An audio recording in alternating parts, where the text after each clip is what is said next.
Are you looking for a great start for your practice? Have your players only little motivation and focus already in the beginning of the training or maybe later on, and you want to find an exercise to pimp your training to the next level? In this video I'm going to show you a small warm-up exercise with defense, out of system setting and already attack, so it will be full of motivation and fun and all the players will love it. It also has a lot of variation, so it should be great for you. Let's dig right into it.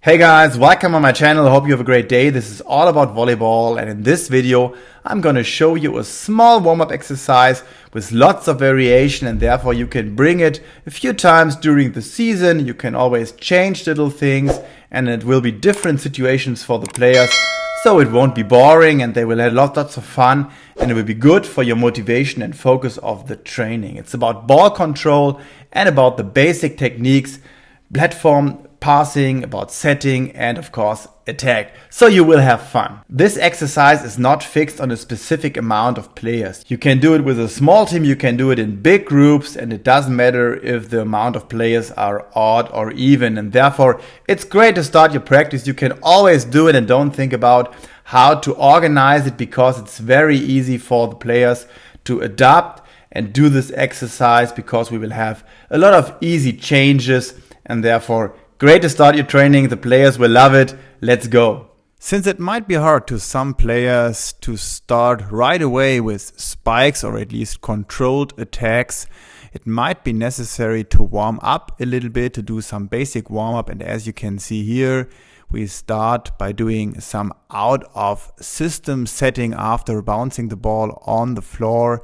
Everybody playing solo, working for themselves, bouncing the ball on the floor and then doing an out of system setting to the catcher on position 2 and 4, and then moving over the court to the other side of the net. By tossing or hitting the ball on the ground, I already have some shoulder warm up, which I will need in a few seconds when we start spiking the ball, and I can already work on the technique of out of system setting. For me, important that the players move fast under the ball, have a stable position.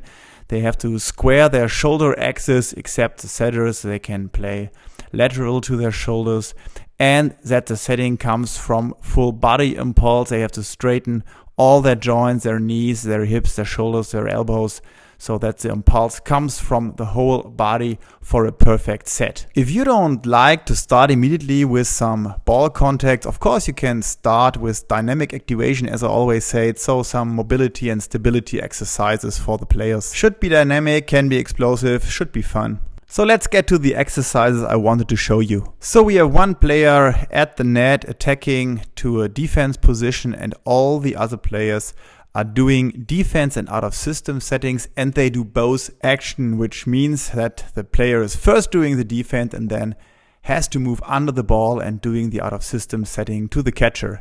As you probably can imagine, the catcher is the main part of the motivation of the challenge. It's lots of fun hitting the ball catcher with your out of system setting, and therefore you first focus on your defense with lots of ball control to keep the ball up in the air so that you can move under it, and doing a precise setting to the catcher. All the players can defend on the same position, or they can start player type specific, so the setters and opposites defend on position 1, the outside hitters usually on position 6, and liberos and middles can start on position 5 for their defense and of course for their setting as well. So there are some disadvantages I don't want to conceal. So it's first, we make 2 contacts in a row, 2 actions in a row. In volleyball, this is not allowed. It will never happen in a game, and therefore we usually should not practice something like this.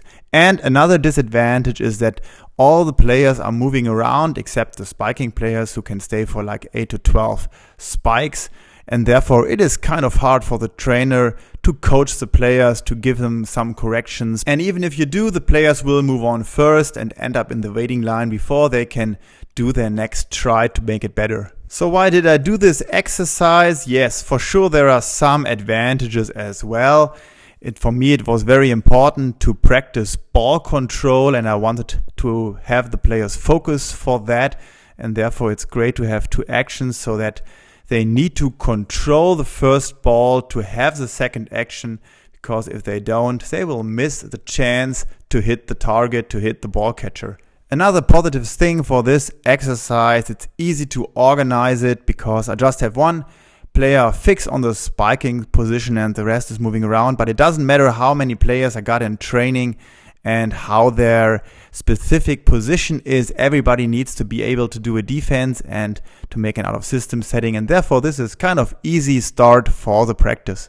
So now you've seen this exercise in the basic version, and yes, of course, there are lots of variations. You can attack cross court, you can attack line, you can attack with a tip, you can attack with a strong attack, and of course you can do it from position 2 and position 4, and therefore only from these things there are so many options you can do and verify this exercise, and therefore you will have a lot of different situations you can produce from this exercise. Think also about putting the catcher on position 2, 4 or wherever you want it.